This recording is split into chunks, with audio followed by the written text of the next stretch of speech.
was very inspired by Steve Jobs when he said that do something that makes a dent in the universe, right? And years ago, when I was in the United States working with the Bank of New York to Mellon Global, I used to constantly think about what can I do which can make a difference in the world.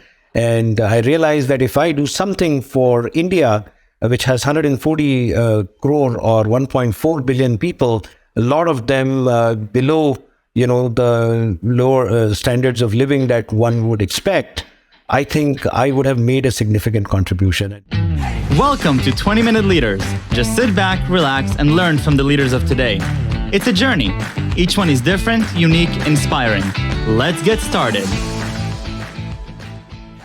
20-Minute Leaders is a proud supporter of Make-A-Wish Israel and Tech to Peace, and is in proud collaboration with Secret Chord Ventures, J Ventures, Riverside FM, Fusion VC, Birthright Excel, J Impact, Leap, Google for Startups, and Hippo, and in media partnership with CTech. Welcome to 20-Minute Leaders. Today we are with Rishi Agrawal, the CEO and co-founder of TeamLease Regtech, India's leading regulatory SaaS company. His company helps India Inc. navigate the complexity of the country's regulatory ecosystem and stay on the right side of the law. He is envisioning Compliance 2.0, a paperless, presenceless, and cashless ecosystem for digital India. He works closely with union and state governments to help them reimagine employer compliance. He is an avid traveler and amateur photographer and has recently published a coffee table photo book titled Varanasi, a passage to immortality. Rishi Agrawal, welcome to 20-Minute Leaders. Thank you so much for being with me today. How are you? Doing very well, Michael. Looking forward to having a great chat with you today. Same here. Thank you very, very much for being with me, Rishi. We're going to talk about, a bunch of things, both your own journey, but also talking about compliance and talking about India and TeamLease Regtech. And so very excited to understand a little bit about, the way that you're thinking through compliance and regulation, companies and India. And so obviously with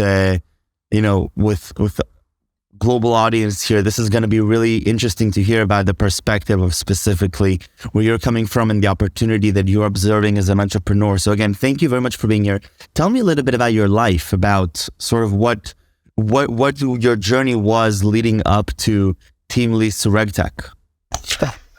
So Michael, I graduated, studied in India most of the time. I graduated from an engineering college. It's well known around the world. It's called IIT, Indian Institute of Technology, back in 1999 in mechanical engineering. Then took up a management program at Indian Institute of Management in Kolkata. That ended in 2001. From there, I got picked up, lucky enough to get picked up by one of the multinational banks, the largest financial services company in the world, Bank of New York Mellon.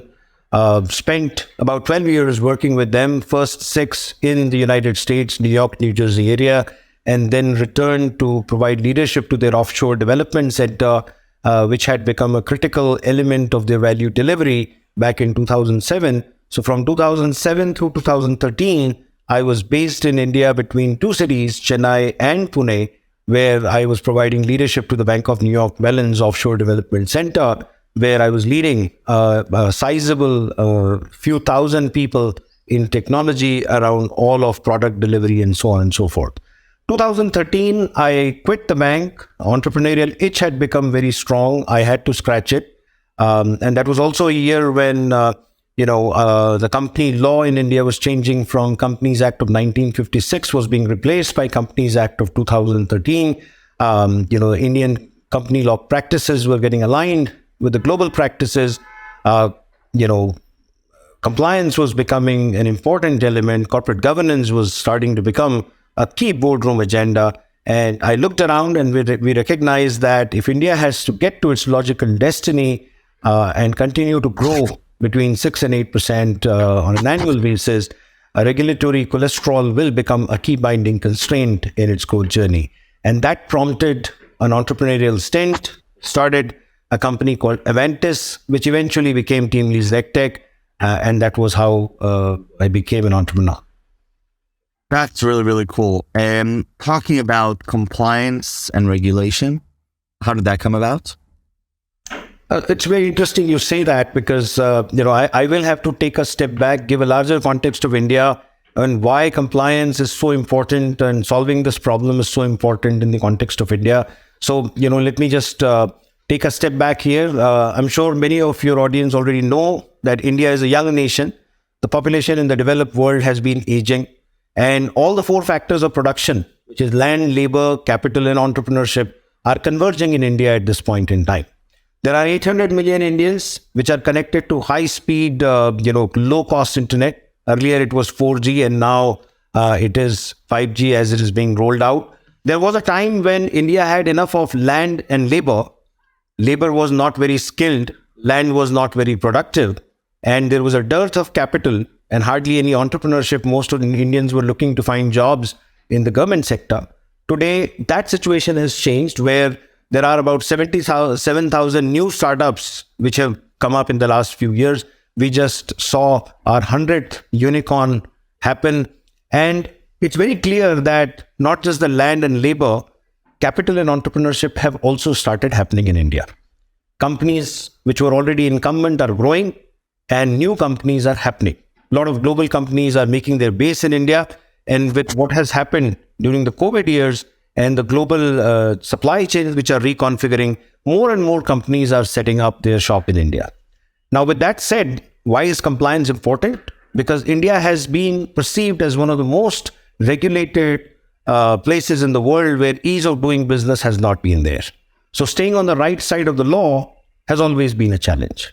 And that's where you see today only 11% of Indians are a part of manufacturing, which was the case many years ago in the United States, and our manufacturing jobs have really not grown. And we realized that one of the key reasons why this is the case is a perceived, ease of doing business scenario, the time it takes to set up a new company, the time it takes to get licenses, registrations, and permissions, the number of compliances, unique compliances leading to returns, registers, and challans, number of ambiguous laws, number of different kinds of regulators and fiefdoms that are out there, they create an extremely complex environment to work in. And we realize that if India grows at the rate it is eyeing to grow, more and more companies will deal with this problem. So in 2013, we thought, how do we create technology-based solutions which can actually help corporates stay on the right side of the law? So originally, the pursuit started with that thought. And along the way, as we started working with hundreds and thousands of companies and entrepreneurs in India across many different sectors. So today, I have clients up to about 46 different industries in India. Largest of the clients are working on our platform. So as we worked with them, we started identifying what is not right with India's regulatory ecosystem. And we started writing extensively, publishing research on that extensively. And the government wanted to solve this problem. It just didn't know what the exact problem was that needed to be solved. So when we started publishing this, we not only started serving the corporates, we also started engaging with the governments at union, state, and local body levels. And we started this journey, which is a positive spiral to reduce regulatory compliance requirements via 4-vector framework of rationalize, simplify, digitize, and decriminalize. So that's how the overall journey began, and compliance became a key pursuit for us and the company. Phenomenal. So what is the product? How does it actually work? So it's a tech product, SaaS product, multi-tenant architecture, available via both web and mobile.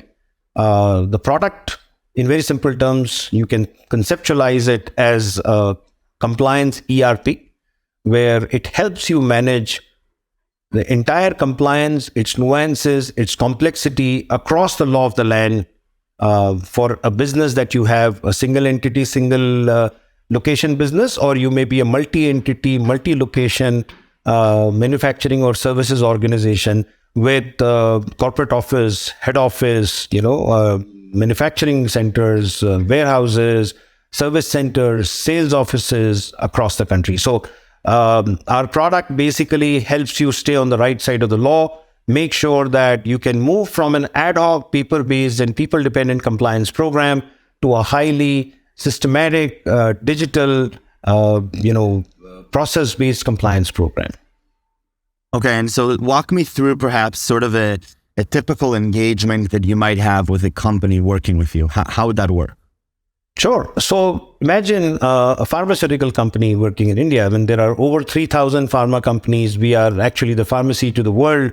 During COVID, this sector was under a lot of spotlight because we were supplying drugs to the rest of the world with disrupted supply chains.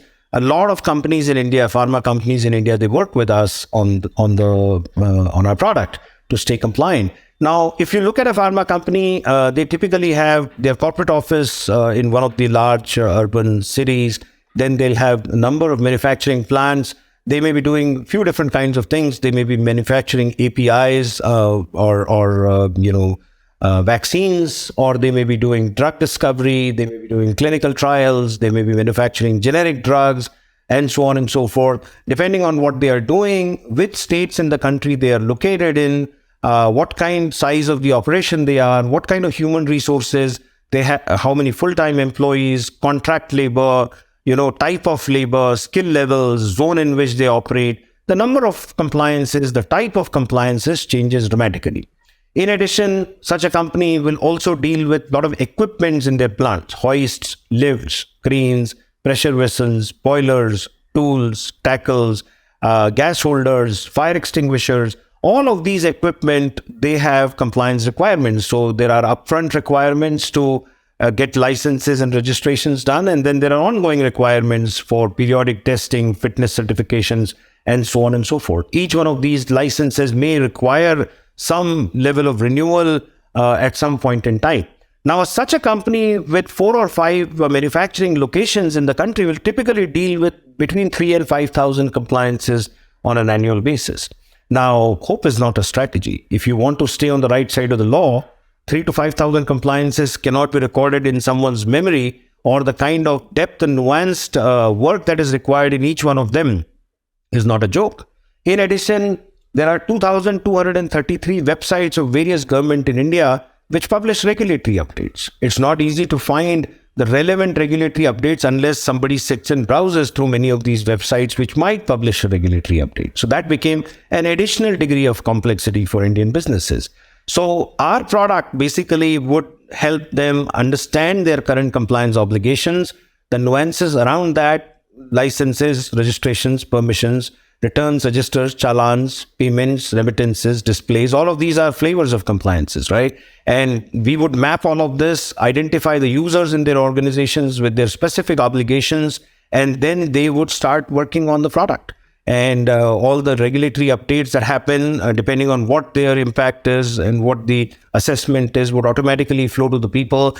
There are smart dashboards. There is an integrated document management system. There is integrated analytics. There is a reminder, alert, escalation, notification engine. There is a nuanced approach to compliances because there are time-based, event-based, and checklisted compliances. Different categories of compliances need different way of dealing with them. All of this complexity has been subsumed, under the covers within the product. And once we bring the company onto the product, map all their users onto the product, and with an activation date, they go live. And once they go live, then the product is a self-service product.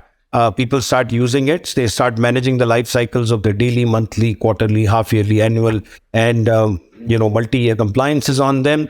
And the entire record keeping is on the product. It bubbles up all the issues, non-compliances. Everything is risk rated. So it gives you risk-based rating around how is your company's outstanding or residual risk with respect to non-compliances. It brings this to the attention of the executive management to help create a culture of compliance within the company. That's how the product works. Wow. First of all, fascinating, and sounds highly needed, highly relevant. And there were a few key things that really made an impact. First, the notion of hope is not a strategy. That was something very, and again, And also, the way that you're talking about the growth of India and how you're sort of balancing sort of this act, and you're thinking about it very holistically. How do you keep at the cutting edge of both the company side and the compliance regulation side? You have to sort of play both of these roles, and you have to maintain yourself at this intersection, the cutting edge. How do you go about doing that? So we have two critical stakeholders. The first stakeholder is corporate India, which helps us pay salaries at the end of the month, right? Second critical stakeholder is the government, because government has to continuously reimagine the future of compliance in the fast growing economy of India, right? The country is growing digital at a massive pace. We are already looking to become $1 trillion digital economy in the next 3-4 years, right? We already do billions of transactions a month on our digital platforms and so on and so forth. Now, in a situation like this, while the corporates want to stay compliant today, the government needs ideas for tomorrow. These ideas will take time to get implemented, time to get tested. So constantly we are working with both stakeholders to ensure that one stakeholder stays compliant today, deals with the complexity. We catalyze a change of culture and change of compliance culture within their company, so that it's not one person's neck on the line. Different people within the organization bring their shoulder to the load. Compliance becomes a shared responsibility of many different people within the company. So that's an imperative which we have for the corporate India. And on the government side, we have to think 10 years, 20 years into the future, come up with ideas that will change the future of compliance. So we've been working with them on, enterprise DigiLocker. How do we create only digital compliance documents so paperless compliance becomes a reality? How do we make sure there is an open API grid or published by various governments at various levels who actually are responsible for compliances, so that straight through filings can happen, automated reconciliations can happen, fraud detection, default detection, delay detection can happen, auto penalty calculations can happen. All of these are things that will require a lot of deep thinking, experimentation, assessments, and then creating POCs, which will become reality in the next few years. So I think those are the two critical stakeholders, and we continue to work with both of them. One pays the salary, and second will create a new ecosystem of compliance in the country. If you had to extrapolate the most interesting challenge that you may have to overcome over the next couple of years as you continue to grow, and as you're mentioning sort of this, I hear a constant evolution in the way that you're speaking. How would you describe the most interesting challenge that you think you're going to be positioned against? So I actually will give you two challenges here, Michael. One is for the corporate India. As an entrepreneur, you have a limited ramp. In that ramp, if you don't become profitable, you lose the opportunity to somebody else. So we have been aggressively growing over the last few years.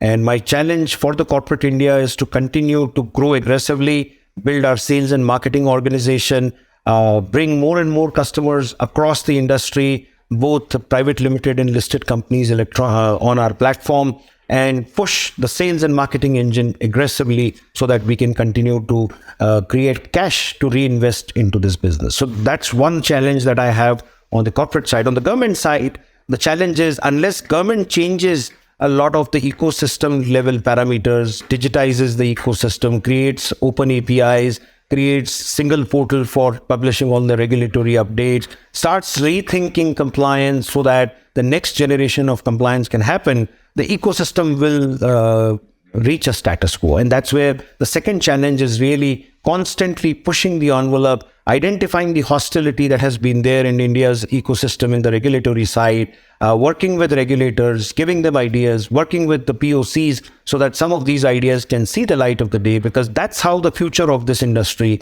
will be determined. Very, very cool.